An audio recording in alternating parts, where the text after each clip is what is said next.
Lexi Hull doing it all on that defensive possession. Clark.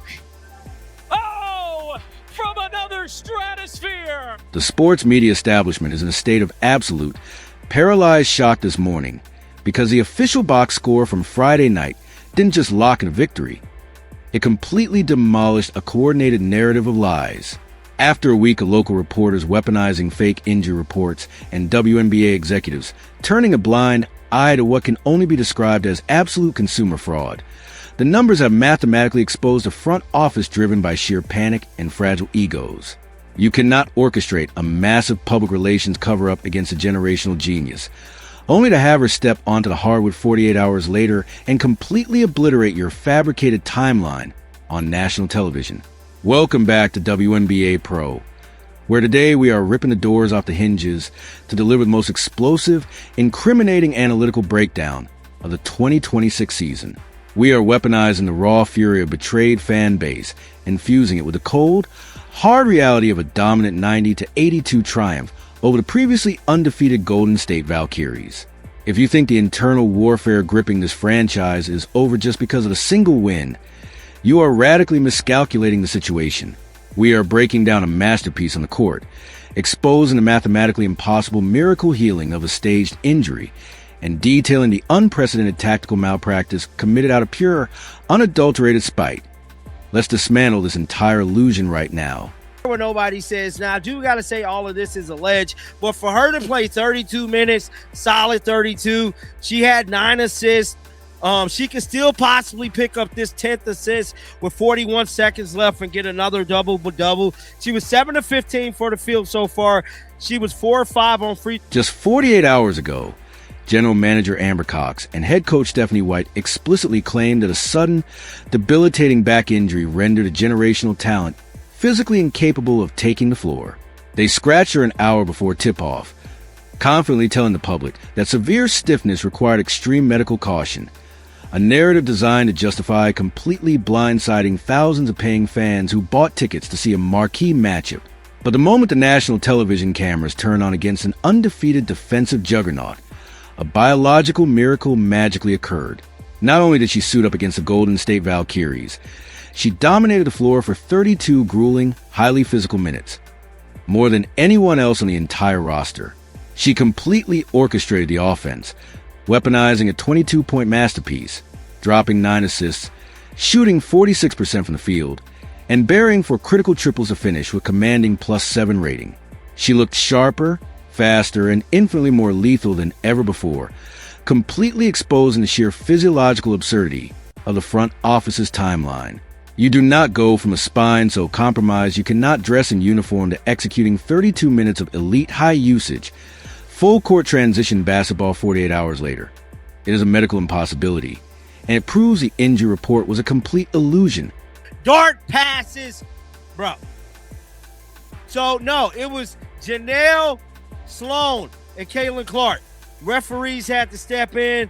Look at Caitlin, guys. Showing how tough she is. Hitting logo threes as well. Getting inside. Just Caitlin is so damn good, bro. I think, man, it's just crazy how this specific box score is the ultimate, undeniable smoking gun that mathematically validates everything WNBA Pro has been stating from the very beginning. The sudden benching was a completely fabricated narrative.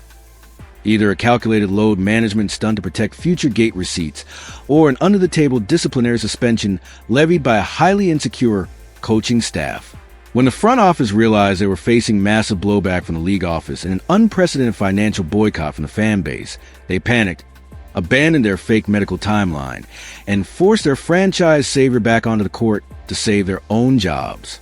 The second she was actually allowed to operate without sideline interference, the entire ecosystem thrived, transforming Aaliyah Boston back into an undisputed MVP candidate who completely dominated the paint for 20 points and a staggering 16 rebounds. That Clark to Boston connection was absolute poetry in transition, and the pick and roll, perfectly complemented by Kelsey Mitchell's ice-cold, high-pressure execution as she went a flawless 11 from the free throw line to finish with 19 points.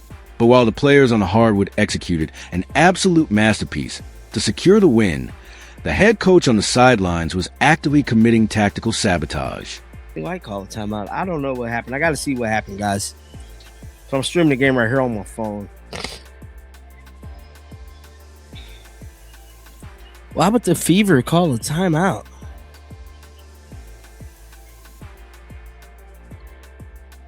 Let me see. Oh, probably so they can run a clock. Crazy Caitlin Clark stat just came up. Let me see here. We have to talk about the jaw-dropping spitefulness of Stephanie White's rotations in this game. Just 24 hours prior, the Indiana Fever front office finally surrendered to demands of the analytical community, waiving Chidori Walker-Kimbrough to sign Grace Van Slutton, a 6 feet 3 inches athletic forward who provides the exact physical length, transition speed, and defensive motor this team desperately needs. It was a massive victory for common sense, bringing in the exact weapon necessary to secure rebounds and run the floor with Clark. Yet, in a high-stakes battle against an undefeated opponent, White completely glued this crucial new acquisition to the pine, playing her for a microscopic 1 minute and 44 seconds. That isn't roster management. It is pure, toxic executive ego from a head coach so furious the front office capitulated to the fans that she actively jeopardized the game just to prove a point. She would rather force an exhausted small ball lineup and risk losing to the Valkyries than admit the internet was right, checking Van Slutton in for a quick cup of coffee just to check a box before burying her back on the bench. It is the absolute definition of a toxic environment, and the hypocrisy of this box score does not stop there. Caitlin is just so much better, bro.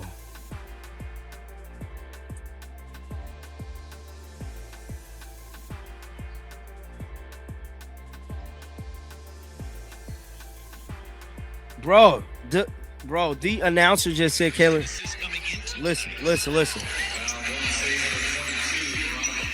They just said Caitlin Clark is an instant MVP candidate. Look at the very bottom of the official statistics, where Damaris Danas sits with a completely healthy DMP coach's decision.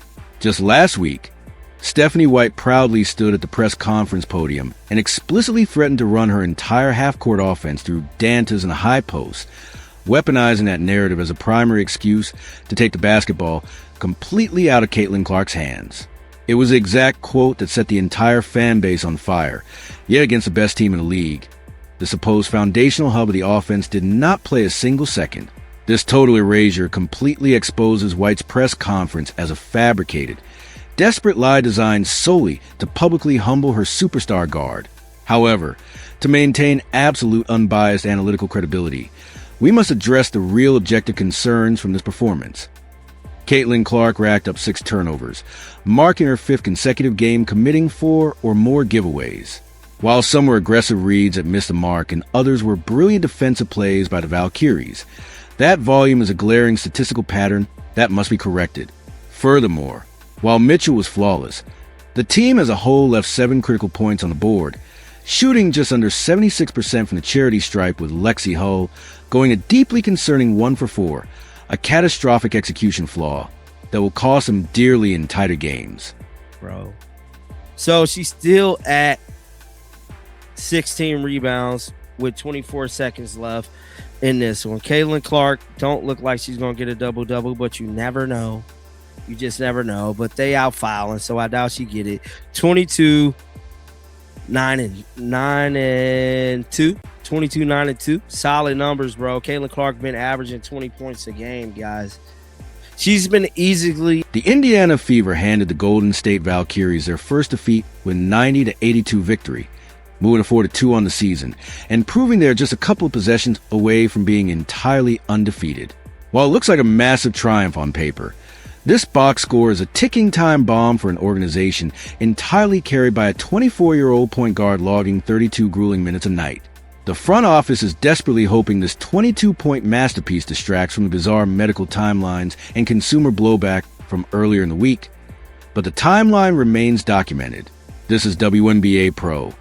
So smash that subscribe button right now if you want the unvarnished, high-octane truth regarding these franchise dynamics, and drop your most explosive takes in the comments below. Does her extensive playing time prove the previous injury report was forced? And should ownership take action over the handling of new roster acquisitions? Hit the notification bell to stay locked in as the league dynamics shift, and we will see you in the next breakdown.